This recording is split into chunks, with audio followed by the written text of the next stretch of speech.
অভিনেত্রী পুষ্পিতা মুখার্জি টলিউডের অত্যন্ত জনপ্রিয় অভিনেত্রী। তবে দীর্ঘদিন ধরেই ছোট পর্দায় তাকে দেখা যাচ্ছিল না। শেষবার তাকে দেখা গিয়েছিল তুমি আশেপাশে থাকলে ধারাবাহিকে। মূলত তাও প্রায় বছর দুয়েক হয়ে গিয়েছে। ছোট পর্দা থেকে দূরেই ছিলেন, তবে এবার যে নতুন ধারাবাহিক আসছে বাবলি সুন্দরী, সেই ধারাবাহিকের প্রচারের যে প্রোমো প্রকাশ্যে এসছে, সেখানে দেখা গেল অভিনেত্রী ফিরছেন আবারও ছোট পর্দায়। এ বিষয়ে সংবাদ মাধ্যমকে অভিনেত্রী পুষ্পিতা জানিয়েছেন, খুব যে গুরুতর কোনো কারণ ছিল তা বলতে পারবো না। এখন কখনো চরিত্র পছন্দ হচ্ছিল না, কখনো সময়ের সঙ্গে খাপ খাওয়াতে পারছিলাম না। ছবিতে দীর্ঘদিন অভিনয় করলেও তবে বড় পর্দায় ছোটোখাটো কিছু কাজ করছিলেন। তবে এখন সবটা সামলে তিনি নাকি কাজেই মন দিতে চান। অভিনেত্রী আরও জানিয়েছেন, প্রযোজক শাহানা দে তার খুবই ঘনিষ্ঠ বন্ধু, ভালো বন্ধু তারা।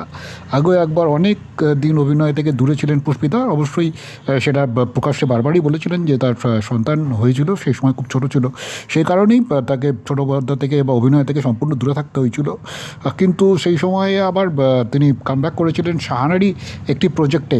তবে আবারও বছর দুয়েক হয়ে গেল ছোটো পর্দায় ফিরছিলেন না। পুষ্পিতার অভিনয় যারা পছন্দ করেন তারা অনুগামীরা চাইছিলেন যে পুষ্পিতা ছোটো পর্দায় ফিরুন, কিন্তু যে কোনো কারণেই হোক স্ক্রিপ্ট পছন্দ হচ্ছিল না। অবশেষে তিনি আবার ছোটো পর্দায় ফিরছেন। আমি তার